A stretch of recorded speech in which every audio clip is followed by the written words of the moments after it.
देश का मिजाज नॉर्थ ईस्ट। नमस्कार। लेट्स माइक देश का मिजाज और खबरें उत्तर पूर्व से। मणिपुर के कंगपोकपी जिले के सांगलुंग गांव के वाफोंग इलाके में अचानक कई फार्म हाउस और खेतों को आग लगा दी गई। इसकी जिम्मेदारी जेलियांगरोंग यूनाइटेड फ्रंट नाम के मिलिटेंट ग्रुप ने ली है। इस ग्रुप का दावा है कि यहां अफीम की खेती और नशीले पदार्थों की तस्करी होती थी। इन पर गैरकानूनी अप्रवासियों का कब्जा था। मिलिटेंट्स का दावा है कि ये जमीन उनके पूर्वजों की है। वहीं कुकी नेता लामतिन थांग हाओ किप ने आरोप लगाया कि ये हमला NSCN-IM और ZUF के एक गुट ने किया जो मणिपुर में मई 2023 से चल रही जातीय हिंसा के लिए जिम्मेदार है। असम के गुवाहाटी में एक बड़ा भर्ती घोटाला सामने आया है, जिसमें सरकारी नौकरी दिलाने के नाम पर करीब 40 लोगों को ठगा गया।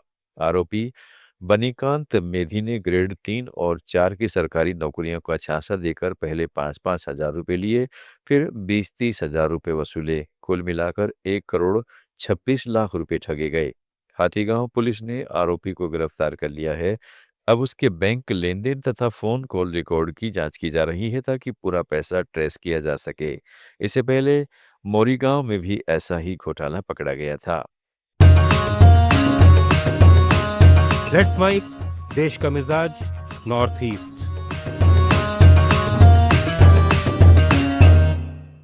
त्रिपुरा के खोवाई जिले में तिलियामुरा उपखंड के हकीमपारा आश्रम, सदरपारा और दुस्की बाजार के इलाकों में रहने वाले लोग गंभीर चिंता में है। स्थानीय लोगों का आरोप है कि कई घरों में अवैध रूप से बंगला माल यानी घरेलू शराब बनाई और बेची जा रही है। युवक इन घरों में आकर शराब पीते हैं, मांस खाते हैं और नशे में झगड़ते चिल्लाते हैं, जिससे महिलाओं, बच्चों और बुजुर्गों में डर का माहौल है।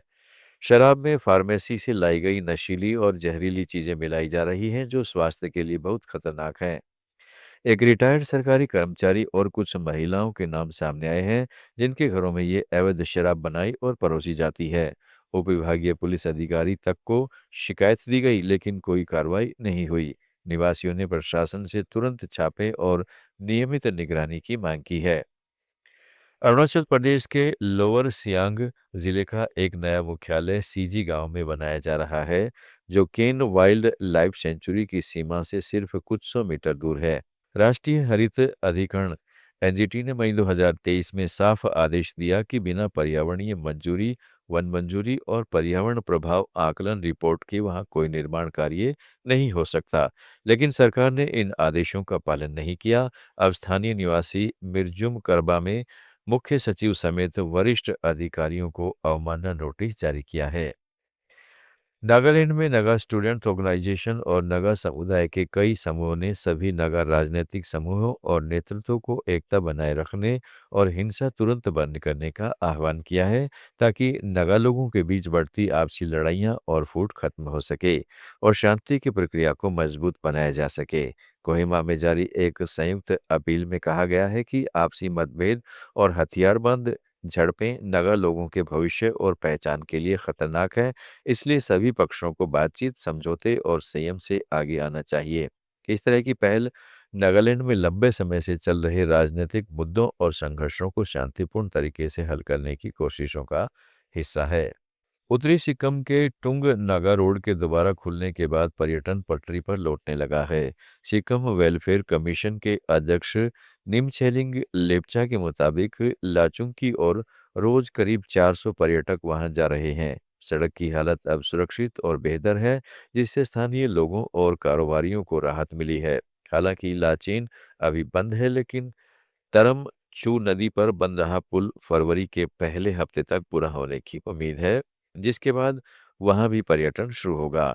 इस बीच आपदा से प्रभावित 125 परिवारों के पुनर्वास की प्रक्रिया तेज हो गई है।